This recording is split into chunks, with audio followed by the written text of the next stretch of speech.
guests today are J.W. Kennedy. Hello. Red Pirate Higgs. Arr. And new guest Dale, or no vid Dale because he's got no vid going. Say hello, Dale. Hi, how you doing? Doing good. And Digital Freethought Radio Hour is a talk radio show about atheism, free thought, rational thought, humanism, and the sciences. And conversely, we also talk about religion, religious faiths, gods, holy books, and superstition. And if you're getting the feeling that you're the only non-believer in Knoxville, well, you're just not. There are several atheist, free-thinking, and rationalist groups that exist right here in Knoxville, and we'll be telling you how you can connect with them right after the mid-show break. Also, did you know that there's been a streaming atheist call-in video show broadcasting here in Knoxville? Actually, it was a TV show for like 10 years. Yes. Now it's video. You knew about that? Yeah, it's been around for the character Harley Quinn came around from the Batman the Animated Series. Right. Now this is the first time they gave her a cartoon. That's great, isn't it? Very, very good. Cartoon. It's like a combination of the Batman the Animated Series plus Venture Brothers. Mm-hmm. Very, very gritty. It is. And Yes. comically violent, but also very smartly written. I highly recommend the show. So Harley Quinn, check it out. It's on DC Animated. Yeah, well, it may be good, it may be violent, but it's not our show. Our show is called Thinkers United Coalition. I never messed that up. Are you sure? I'm sure. Okay. Of Knoxville. Only every week. It was on the like I say, it was on TV for 10 years, but now it's streaming online. You can find it by going to YouTube for either Freethought Forum Knoxville or Free Thinkers United Coalition of Knoxville. Check it out. If you'd like to interact with us during the show, you can go to Facebook and search for Digital Freethought Radio Hour and use the messaging function to send us questions and/or comments. Wombat, what do you have for us today? First, I'd like to mention that there's like a haunted roll of toilet paper behind your left shoulder that appears and disappears randomly.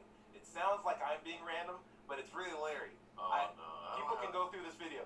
If you look over just your left shoulder, there it is. It's I don't know what's going on. I don't believe in haunted toilet paper rolls. Oh, jeez. It's the spirit of TP. The spirit of TP. I think it's a roll of You know, I like to start off the way that we always like to start off when we have a new guest. New guest, no big Dale. Who are you? What are you about? Tell us your whole life story in 30 seconds. Go. Known Larry for quite a while. I'm not exactly atheist. I like to call myself atheist. I've been that way for quite a while. Seems like it's a comfortable place for me because I appear to be defiled by the atheist and the atheist alike. You're not reviled by the atheist. We know you. Well, We like you. Most of you are really pretty friends, yeah. I went on the atheist experience once and they said, you'll lose and make you feel really bad. No, I don't think so. Beyond I being don't know anything. beyond deism, because I mean, really, that is just an absence of something. What's something positive about you? Like, give us a contrast of like what can we fill into the Dale bucket? Right now, you're literally just texting on a screen. What can we fill ourselves in with? I am at a loss. May I? What? What does he like? Since I've known He's him humble, all my I guess. life. This is okay. You're cool, man. He's Yeah. an artist Something else He's an about artist? you, bro? Oh, okay, and a writer Okay, cool. and very good logician. Okay, nice. What do you write? Very What's your art, Nash? Well, the main thing I was writing for quite a few years and hadn't gotten to where is how Jesus did his miracles. Oh, I believe in Jesus. And anyway, how he did his miracles. As a wandering rabbi, but not a miracle worker. Well, not real miracles. Right. More like trick stuff. If you read, when I read the Bible, I thought I was very much into magic. I thought, well, how would someone do this? And each and every one of Jesus' magic tricks, I think I figured out how he did it. As a matter of fact, it would not be that hard for a contemporary person of their day to accomplish the same thing. With the same technology that they had back in the Bronze Age? Exactly. That's one of the things that I've read his But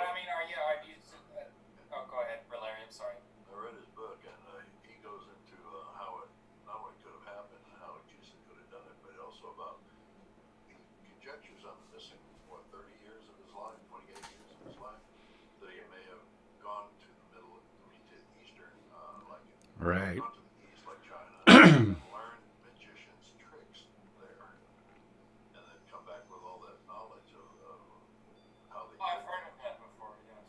Yeah. Well, yeah, actually, it's you'll notice that John the Baptist and Jesus both disappeared in the same period of time. And it's appearing to me that John the Baptist was actually highly educated, whereas someone living going to the Jesus town was a little bit more on the ignorant side.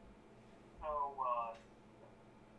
have the possibility that they probably switched places with each other, which is was maybe why when Jesus went to the town, they tried to kill him. Hello? We can still hear. Yeah, we can hear Yeah, you. Well, anyway, it postulates a number of things like that, and Larry, when Larry says it, not hear it, it kind of becomes a little bit, his hat type of thing. That he went to the East and he studied with makers and stuff like that. But that is a possibility. But if you read the Bible and read the little clues that is in there, which it amazes me that no one else has seen it. How he cut off the ear and put it back on, and how And he then found the quarter behind it, and that was just like. Yeah, I found the quarter. Yeah. The clues are all right there. Larry, you read that there's 600 footnotes in it. So here's where it says this, here's where it says that. And it's simple. But a lot of it is that the reading and retelling story. A lot of it has been exaggerated, and it's not what the Bible says. For example, the Bible says in three places that the guy got his ear cut off. Never once does it say he put the ear back on, or the guy grew an ear, or anything like that. That's the people reading into what's actually there. JW, what do you think about all this? Well, it's when it comes to like the credibility of historical events, it's just I was just gonna ask you, like how many of these miracles had extra biblical sources outside of the Gospels? And he's So saying this. how do we know even those events happened at all? How do we know? How can we discern what's legend from what's event? When we only have 4 documents and they're all as they are translated, they're exaggerated, changed. It's hard to even establish what really happened. I mean, And just to clarify, the reason why I went to JW is because he was actually studying to be a pastor. So I wonder how he reconciled these ideas as he was reading the Bible. Now that he's an atheist, but Dale, what do you think? Is there extra biblical sources, like sources outside of the Bible, that support these miracle claims? Are you there? Can't hear you, Dale. Yeah. Dale, we're having some trouble hearing you. I'll throw it up to Larry while Larry gets closer to the phone. Yeah, Larry, what do you think? Are there extra? Well, I know where he's coming from in the book. He in the beginning of the book, he says, "I'm going to take the Bible as it's written as truth, and I will take all of the information that's in the Bible and use it as facts to debunk the miracles that are in the book." In other words, that's huge. He doesn't go to extra biblical information to try to debunk these things. So that was his all the stuff that he needs to debunk them are right there in the Bible. Awesome. That's what he was saying about the clues that nobody seems to pick up on. Yeah, and I think that's really good. I think that's a really good approach, especially for people who are believers. Like they can open up, it's like, oh, he believes the Bible is true, or he's reading it as if it's truth, and then even if you believe it's true, keep reading, and then they find out all this stuff, and they have to wonder, they have to decide what to do with the information. Yeah. Dread, what do you think about that? Is that a good way to figure out if something's true or not? No, I think it's a little bit lacking. I think it's kind of rough. I think when you start with that many assumptions, you're already in the cuckoo's nest to begin with. I picked up quite a few things from the Bible that I never saw before, never thought about. It's like what he was saying. Like when Jesus came back and presented himself to the disciples, nobody recognized him. I mean, that right there is a huge clue. Yeah, that's That kind of maybe weird. it was somebody else coming back as him, you know, Yeah. or maybe a brother or something. And you have to think the Also- genetic pool wasn't that Right, big right. back then. So like it would, oh Right. yeah, we know you. You look Right. like everybody Also- else here. Also, What I meant everybody, by that is like it sounds like a book that can meet somebody where they are and take them to a new place. Right. You start out the book that way. I was just thinking about from the mindset of a believer, not from the mindset of a person who's already trying to, you know, you know, I step noticed out. that with a number of books. You know, one I saw on somebody's coffee table recently was titled "The Problem of God," and of course, the idea of writing a book that has that as a title is that you've got the solution. Yeah. Oh yeah. I see that. While I can see the advantage from an atheist perspective of saying like, hey, this book is at least meeting the believer at their level. What I want from a book is to engage critical thinking, because I think once you engage that, it doesn't matter where they go, they're using the right method to get to conclusions. So Right. even if they get to critical thinking and come to the conclusion that there is a God, I want to know that method that they're using, Right. because they use the right method to get there. So if And- I was reading a book, it would be great if it was just, listen, I'm not going to make assumptions here. We're going to start from the very basal level. Like, what can we establish is true? What we can't? What's a good way to know it's true? What's a good thing to know that's false? Right. All right. Here's this book. It starts with the talking snake. That's an extraordinary claim. Do we have anything to support that? No. Okay, then everything else. Yeah, down. it's all up for grabs. especially since that's the foundation of Christianity, the first sin basically that's handed down from men to men. Yeah.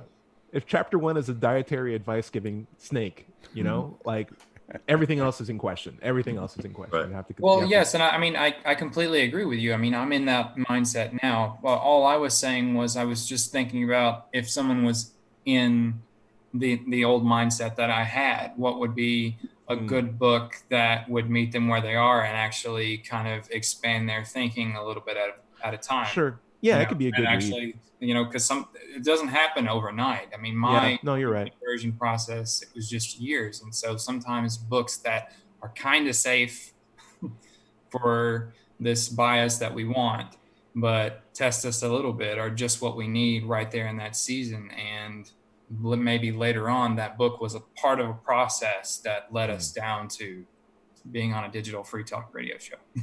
Yeah. Jared, what do you feel? Do you feel like if I were to take the devil's advocate side and say, no, you got to stay with logic every single time if you want to try to learn things, versus the empathetic approach of like, hey, I'm willing to make these assumptions to show you that even with this point of view, it can still be valuable. Dred, what do you think? What's valuable, one or the other? What would have worked for you? What might work for the general public? Well, I think at the end of the day, you know, it is really about coming up with a reliable method to arrive at truth. So dressing things up in order to be empathetic to somebody's current beliefs has, I think, limited utility. You always have to really push the critical thinking agenda in order to have a conversation that's meaningful. Otherwise, it's just fluff. I do think it can reach like that 10% that wouldn't be reached if you had critical thinking. So like, why not both, right? But I feel like what got me out of the well personally, one or the other. I'm just saying that that could have been a good book for me to read that might have led me down the slow process of walking out. I mean, that I could just see that book being one of those first steps, because sometimes when you're in that mindset, it's very hard to describe. Yeah, it is. When I was a legalist, and when I was a mixture of a lot of things. I struggled with PTSD. I had a lot of things that happened in my childhood. I had trust issues. So it went much deeper than just what I decided to believe or what I wanted to believe. And Right. so I don't know. And I'm just processing this thought out loud since he's speaking his beautiful mind right now. Yeah. I would say this. I don't know if I shared this story before, but the first major crack for me as far as leaving my religion is when I took an ethics class in college, and I learned that morality is not a list of rules that you're given; it's a system that you keep working on that's in the interests of the people that follow that social contract. And you can clearly see that if you just have a list of 10 rules, or even like 316 or wherever many there are in the Bible, that's not enough to keep a society being moral for an extended duration of time, because there's always going to be new things that come out, new permutations, new things you have to decide. As culture evolves, you need to have a system that evolves with it.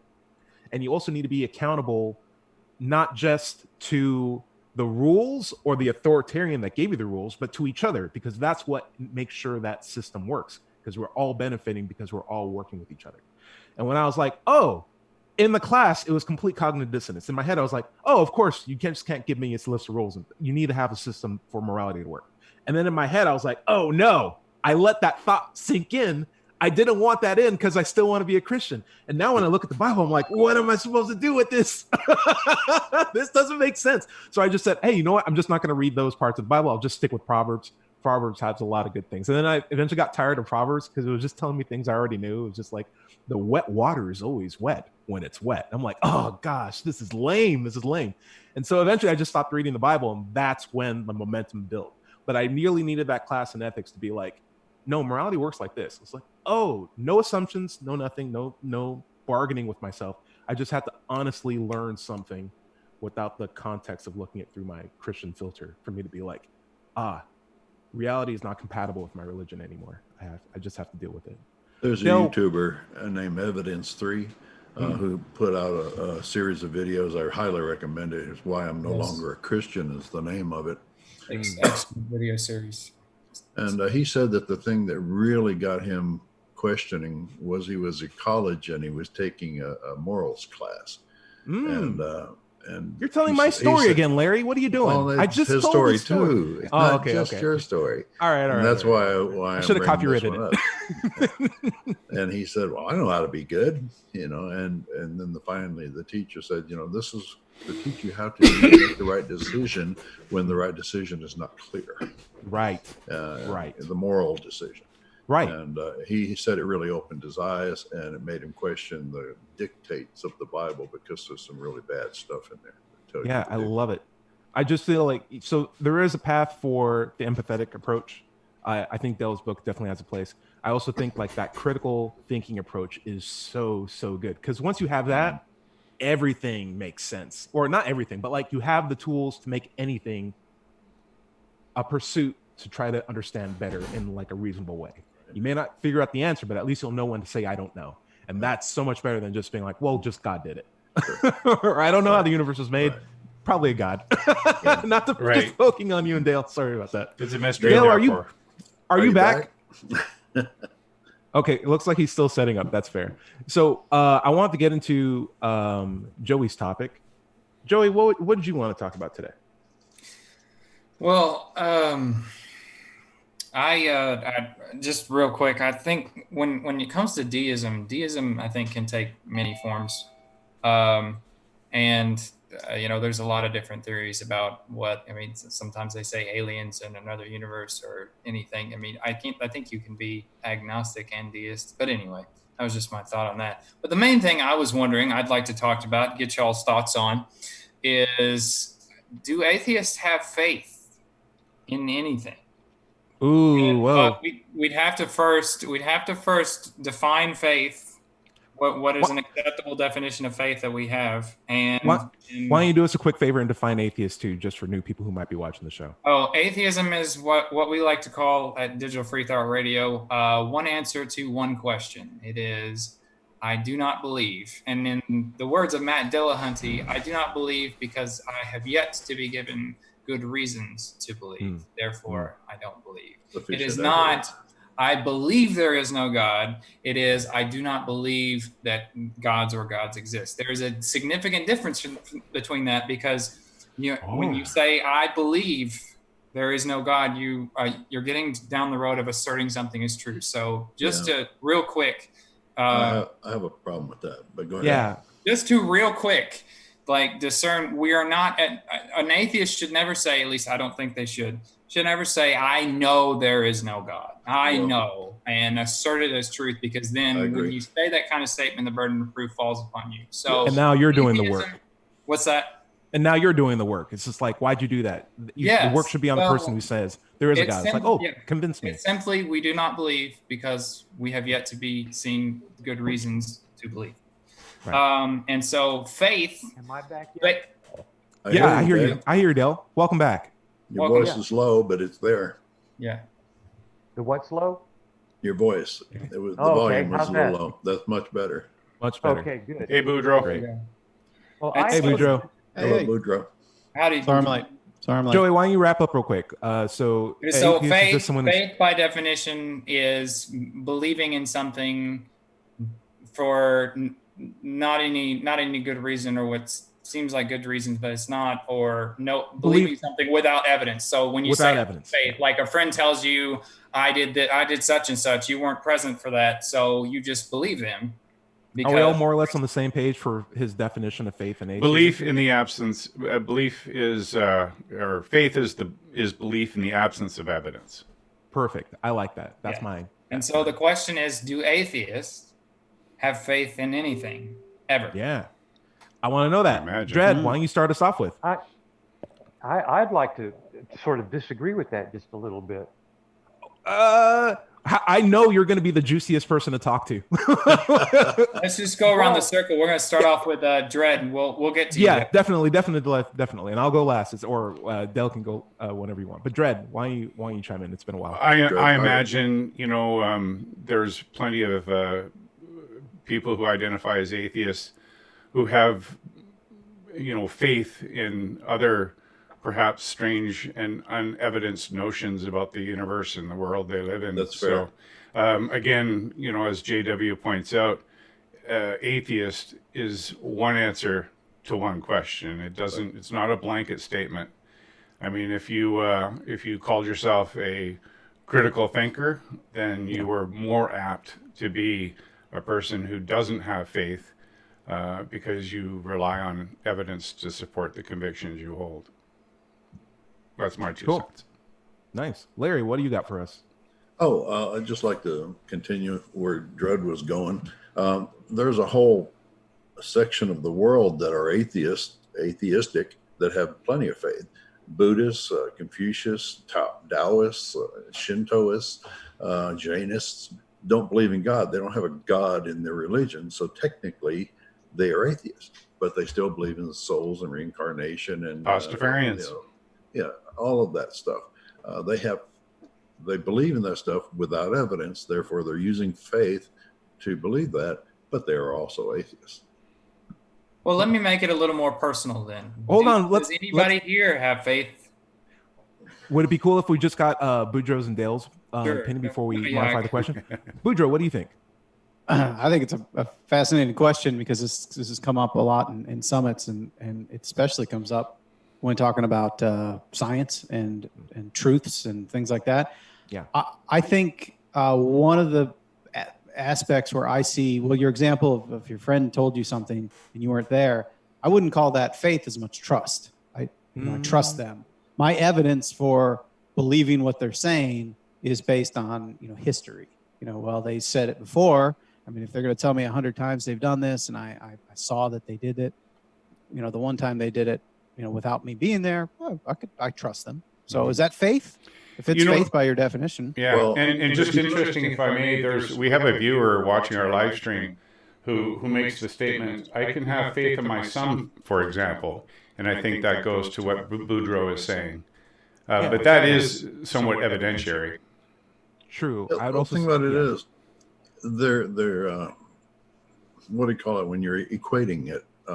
They're equation fallacy. There. If you look up faith in the dictionary, it has several definitions, and we're talking about religious faith here. We're not just talking about everyday belief in things because of prior experience, which is what that person is saying.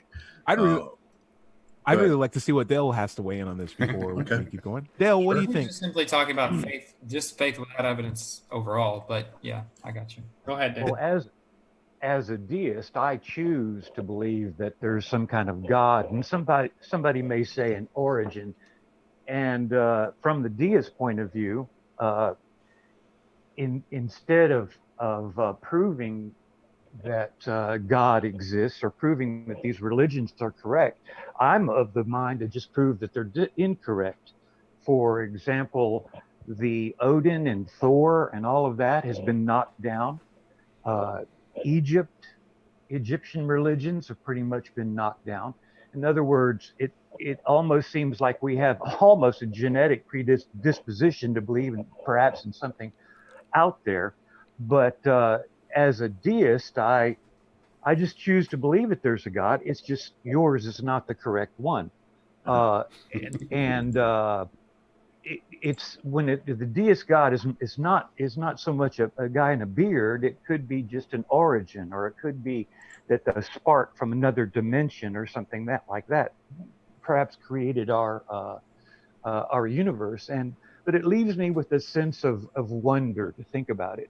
But when it comes down to other people's religions who try to sell me the snakes and all of that, it's fairly easy to just say this is kind of ridiculous. The only reason you believe this is because it's written in that book. And just like me, they choose to believe what they believe. Well, I think that's true to some point. There are a lot of people that don't choose it. They were raised from the earliest childhood to believe it and told not to question it. They have to believe it as far as acceptance in their community, their family, and their work a lot of times. But there are people, I'm sure deists particularly, choose to believe it. But most times, belief is not a choice. It's what has been brainwashed into you. Or what you're convinced of. Right. Like if I'm convinced of it, then I believe it. There's no choice in the matter. It's just, am I convinced or am I not convinced? And I can't choose to be convinced of something. You have to convince me. I think Dale's saying that he's convinced. I would love to talk about that more, but we don't have enough time in this show. In fact, we're at the bottom of the half hour already. Why don't you take us out, Larry? Okay. This is WOZO Radio 103.9 LP FM. Right here in Knoxville, Tennessee. We'll be back after this short break. Oh, we're back at the short break. Let's see if this works. I'm going to play Digital Freethought Radio make some Hour. noise. I'm not sure if that's making noise or not, but that says 103.9 FM Digital Freethought Radio Hour. Hey, we're coming right back, and let's get some local news down. Okay. Welcome back. I'm Dr. Five, and this is the Digital Freethought Radio Hour on WOZO Radio 103.9 LPFM right here in Knoxville, Tennessee. Today's Sunday, June 14th, 2020, and welcome to the second half of the show. Let's talk about the Freethought groups that you can join right here in Knoxville. First, there's the Atheist Society of Knoxville, founded in 2002. We're in our 18th year. We have over 1,000 members, and you can find us online at knoxvilleatheist.org, or you can go directly to Meetup or Google and just look for Knoxville Atheists. It's just that simple. By the way, if you don't live in Knoxville, and you can still go to Meetup and search for an atheist group in your town. If you don't find one, start one. That's right. Also, there's a large free-thinking group in Knoxville and Oak Ridge called the Rationalists of East Tennessee. If you want to find more information about them, go to rationalist.org and then click on upcoming events. We also have a local chapter of the Freedom from Religion Foundation that you can attend their meetings once a month if you like to. More information, go to rationalist.org. Earlier in the show, we said we'd talk about the Atheist Call-In TV show. It's called Freethinkers. There's an Atheist Call-In TV show. Yeah, how about that? You never heard of that? Yeah, we should start telling people about that. That's great. Yeah, it's called Freethinkers United Coalition because it unites ASK, RET, and several other free-thinking groups here in Knoxville. And we put on an online streaming show. Right now, because of the coronavirus, it's kind of in a lapsed period, but we're planning to get back up and running before too long. They may even decide to use our video for their shows, which will be okay with me. No problem. Or if you're interested in getting involved in the TV or radio show, just come to an Ask Meetup RET meeting and talk to us about it.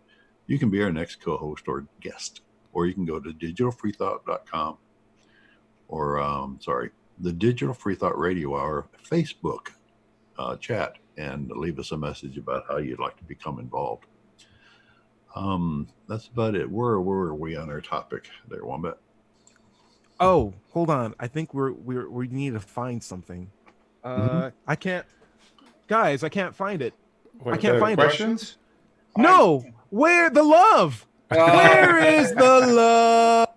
Where is the love? The love. The love. Where's the love? Hey guys, we have some really great feedback from our last episode. Oh, did you? Cool. Yeah, we had over 1,000 views on our last, over 1,300 views in our last Nice. podcast. I've So been thank you so much networking. for all the support.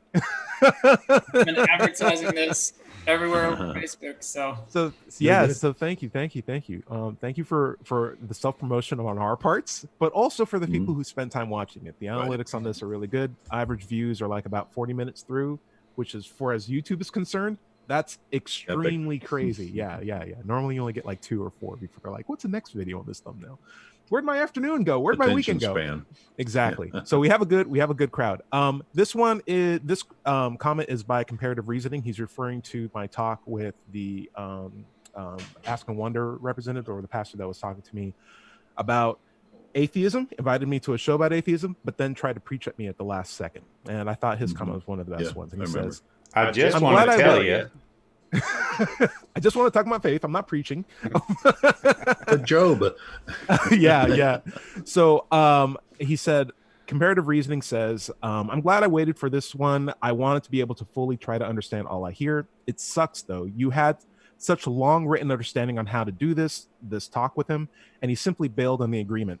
I understand you being former religious, sir, and yet to defend this guy in one aspect, he's basically doing what he's been taught to do. He's been preached at his entire life. For him, he's doing what you asked, not preaching, but he's still preaching, but in the manner that he's only known of. Like, he's only communicating with me in the manner that he knows of since he's been, born. I could hear him struggling to try to understand your objective. In real time, you explained to him what you needed from him. He agreed to it and then went right back to the same spill. He has no other education in conversing about the topic. That's not your fault or his. That rests on the people that programmed him into this state.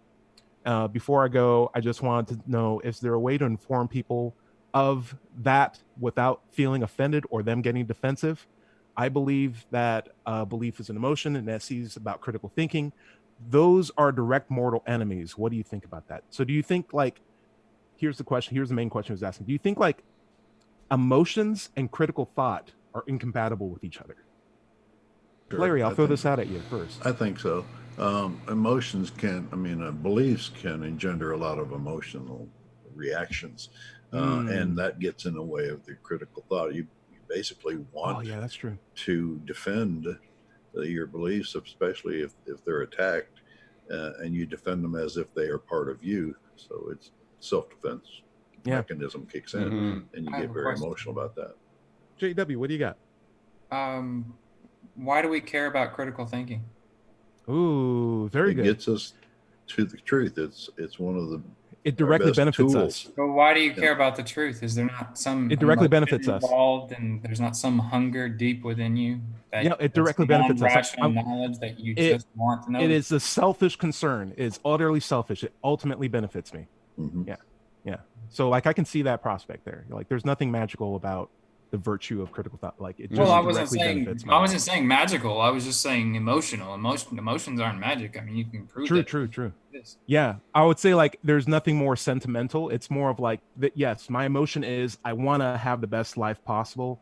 Critical thinking appears to be the vehicle to establish that.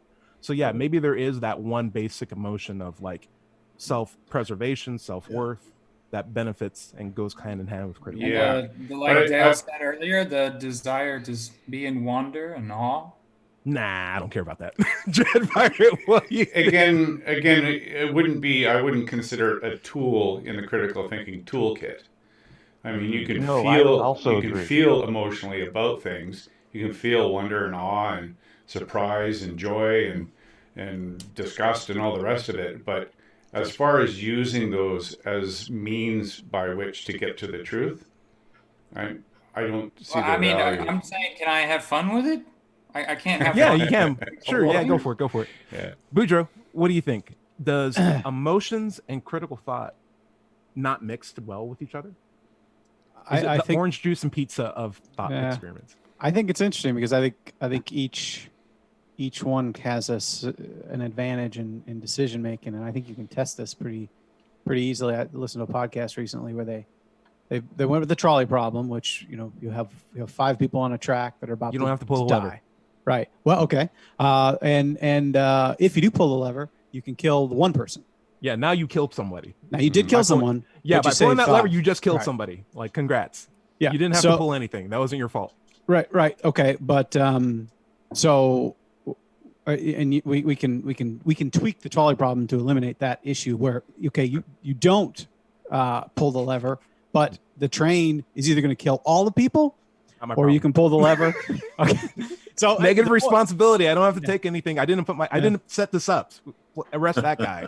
I just walked past this and saw. I was like, whoa. And as well as I can, Ty, we can keep doing this until it gets hands to the point, up. I can't breathe. Don't try to nail something on Exactly. me. You set this train thing up. I'm just a black guy standing here. And that's screwed up. You can't do that. That's not fair. We live in a different world now. I'm not going to get away with that. You actually set this up and you went back in time and put it on yourself. It doesn't matter. Well, see, or you can do a Captain Kirk workaround and you just cheat the program. Sure. So, but the point is, let's say it's 5 people versus 1, and normal utilitarians would say, okay, pull the lever, kill the one person. That's rational. That's critical thinking. That's logic. What if it's your loved one on the other side? It's one person you love and 5 people you don't know. Now emotion kicks in, and now it's like, well, now what do I do? Yeah. And it's like logically, you know what you should do, but emotionally you can't. And they carry a lot of different directions on that trolley problem. And like they originally set it up so that it's the switch is in the position of going to 5 people. So you literally have to throw it. They don't set it up where it's going to one person and all you have to do is stand there and look at it. Interesting. There's also another one where you're on a bridge and you're with a push person. a fat guy off. And you have to push a person off the bridge to knock the fat train. Guy? Yeah, well, they set it up as a fat guy, but I'm just saying you have to. If you push the guy in front of the train, it would derail. Oh wow! It would switch it to another track, and a lot of people would back off at that point, saying, "I'm not pushing anybody on no tracks," even though before they said that they pulled the lever. There are lots of different gradients to this trolley problem. I would love to. If I can interject, isn't this sort of the same thing that a general does all the time at war? I'm going to send these guys over there. They're going to die. I know it. It's my fault or it's my responsibility, but this other battalion is going to live. Mm-hmm. Mm-hmm. I would think that they would have sent the general through the trolley problem before they made him a general. So he could kind of get a sense of where he's coming from. Yeah. Dale, I'm interested in what's your idea of the compatibility of emotions and critical thought. It sounded like you had something you wanted to say earlier. It just really irritates me if I'm talking to someone and the conversation goes on and goes on and goes on. And finally they say, well, I know it in my heart. So that's obviously some kind of emotional and then you probably had no business being in the conversation with them in the first place. Well, it's an escape hatch, right? That's interesting. Yeah. I would say for me, there is the field of triage, which is like if you agree to the Hippocratic Oath, which is I'm trying to help people as a doctor, and I'll do whatever I can to help people. But now I'm in a situation where I don't have enough resources to help as many people as I can. I have to decide who gets help and who I can't help, basically. And there's actual courses that dictate the standards for triage. Like, do I help the person that can go on to do surgery on other people, or do I help this a school child, like who still needs to be, prenatal care or whatever? Mm-hmm. Like you have to understand that doctors have hard rules and limits that they have to follow, where they need to, at a certain point, work in Congress with other people to come out with an informed, empathetic approach that has logical steps. A decision tree. Right. That way, when they're in that moment, they're not like, oh my gosh, I need to save my wife and not this school bus full of kids. What does my training tell me to do? Right. Despite the fact that. So as a first responder, the same thing applies. When you come upon a scene, it's about, saving the most likely to survive. Right. You don't start doing CPR on a guy that's cut in half and not tend to the person who's got a little owie on his leg or something. You know what I mean? Yeah. In Canada, they say owies. That means injuries. I'm sorry for that had- too. I would say this. I value emotional thinking, but not as a decision-making process. Right. I feel like critical thought is my go-to as far as like critically assessing what I should do, but I can always inform my conclusions with some empathy after the fact. Mhm. But I would really like to rely mostly on my critical thought, because that's what ultimately not only just benefits me, but everyone else around me. And my emotions tend to betray me, even in the best case. Yeah. This may be a stretch, but you don't want to trust your critical thought when you put your hand on a metal surface to decide if it's hot or not. Yeah. You want to go with instinct there. I love it. That's more emotional, right? So Right. yeah, Mm. yeah. So Yeah. And critical my thought- Yeah, but that was informed by some kind of prior evidence. true. Yeah, yeah. We just don't But wake up. A baby isn't born knowing that the stove is hot. Right. Yeah. And They'll my go- point was that the pursuit of truth doesn't have to be completely emotionless. No, of course not. No. That's just what I was saying. No. But But yeah, okay. it's more of like if I'm starving on a beach and I'm underneath a banana tree, I could eat worms, or I could just climb up the tree and get the bananas. So there's standards of nutrition that I can go for. Yeah. And do I dig down for emotions, or do I climb up and get some critical thought? I could do both. But hopefully, the better stuff is worth the effort. I like how And emotions you're are right. worms in this example. They are, man. Hey, you get Well, protein, you can get some I like protein that from worms. comparison because critical thinking isn't the natural state of humans, right? We are. Exactly. I Yeah. mean, if you take say Daniel Kahneman, for some of the research he's done about thinking fast and slow, that critical thinking is something that we work at. It's not something that we just wake up one morning and go, oh, here's a great methodology for discerning what is true and what isn't. It's true. It's very true. And it's not like a bike either. If you don't do it in a while, you can totally fall off and never know how to get back on Right. it, which is why it's important to always think. critically. Exercise it. Dale, what do you think? You want to wrap up the question from Comparative Reason? Do you have any final words? I had one thought. One of our Colorado governors was doing something, made a comment that was something kind of brave. He was pointing out that the old people deserve, it's the responsibility of the old people to die. And the context he was putting that in was Object. What? I object. I know, but the context he was putting it in was the fact that like 90% of a person's health care is spent in the last 2 years of their life. Wow, Now, I believe it. that is a really cold way of looking at it. Anybody in the nursing home with this COVID virus going on would probably not have the same point of view. But it's I never figured out why throwing the fat man on the tracks was going to stop the train. Blood is slippery. No, we Blood just. it's greasing the tracks. It is would true. be the same as throwing the switch. It would just Yeah. switch them over to Yeah. another track, not derail it. But Dale's comment just reminds me of Charlton Heston and Edward G. Robinson in Soylent Green. Mhm. One of my favorite movies. Dale, Go ahead. Dale, I had a quick question. I'm genuinely interested in knowing the answer. You had mentioned that it feels like a waste of time to talk to someone who's not exercising critical thought because at the end they just say, I know it in my heart, right? And I'm Yes. wondering, like, is there a distinction between that conversation where someone ends it with, I know it in my heart, versus someone who says, well, I just choose to believe it because it leaves me with a sense of wonder? Well, a Nice. person, if you know it in your heart, it doesn't sound like you have that much choice over it. But to have a choice, I choose to believe this. I believe is a little bit more, if not rational, more conscious. Could someone consciously know something in their heart and has it more or less the same impact? Oh, I don't know. Could you be I haven't experiencing thought the of that. same thing, just wording it differently? JW, I'm just going to leave this on this thought. If we don't know, why claim that there was a God at all? Right. And you don't have to come up with the answer right now, but I I think don't that's think he's claiming that there's a God. He's saying I think that he deists naturally believes claim- that he believes there's a God. why not if he the answer claims is I it. don't know, Yeah. why Well, have the belief in the first place? But we don't have to answer that now. We got a long show. We got to wrap up. We only have 8 minutes left. I'm sorry. We can come back to this. Definitely. I highly recommend that you come back. Okay. Dread Pirate, we got 8 minutes left in the show. Yes. Do you want to tell me where we can find your stuff at? What's going on? Well, right now, this is our first streaming attempt. So it's actually on YouTube on my channel, Mind Pirate, MINDPYRATE.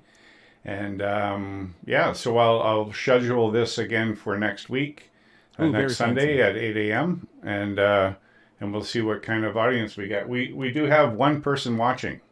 Hey, so that's encouraging. That's pretty cool. And a commenter, too. What was the name of the commenter, by the way? The name of the commenter was Dadis Trading Room.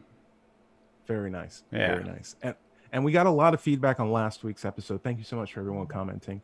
JW, where can we find your stuff at? What are you doing? What's going on? And why are you so in the dark? Thanks for the subscription. I work nights, and so I've put something up on my window to make it like dark when I come home, just to kind of get me ready for sleep. But I hope to have a new camera here pretty soon and some lighting. So I apologize. You're a white guy. This would have been, you would have been a Cheshire's cat, basically. Ghosted figure. So you can no content yet. Hopefully content at least hopefully by the fall. JW Kennedy for my stand-up comedy and my music. Speak Your Beautiful Mind for my street epistemology. I'm going to be using the same methods as Tyrone does with his channel with Let's Chat. You can find me on Twitter at JWK Hates the News, and also at Speak at Your Beautiful. Actually, I don't know that one off the top of my head. Speak Your Beautiful Mind. Speak Your Beautiful Mind on Twitter. I don't know the actual tag. So Speak Your Beautiful Mind on YouTube. So. Cool. Boudreaux, everybody loves you. What's going on? How are you? I keep dropping the ball, but I blame Chad. I get comments on YouTube. It was like, isn't that the guy who wants to talk about free will? Right. And I'm like, yeah, those are my two popular most videos. I almost brought it up. I will, since I don't have anything to share of how you can follow me, I will say, I think I'm told everyone needs to post a picture of Obama on Trump's Twitter feed because it's his birthday. Trump's birthday. Hopefully Trump's last birthday in the White House. So put a picture of Obama on there and make his day. There are no calls to action on this radio show. By him saying last birthday, Boudreaux was totally not saying anything. I was not. No, that was something like that. Yeah. I apologize. Right. I forgot. Hey, I just wanted to mention, Ty, just before. Sure. Please, by all means, and Larry was good enough just to subscribe to Mind Pirate. Once I get up to 100, then I can rename the channel to, I can personalize the channel. So by all means, please subscribe. I'm going to put that in the comments. Please subscribe to Gary's channel when you have the opportunity to. It's actually really good content and some of the most polite but also introspective forms of SE possible. Not only that, but like from the very beginning to where he's at right now, you get to see the full production timeline of like improved quality, better audio, better video, and it might make you more accepting of like wherever you might be starting off with as far as for sure. Yeah. Dale, thank you so much for joining the show. Do you have any like final comments? And you're welcome anytime. Absolutely.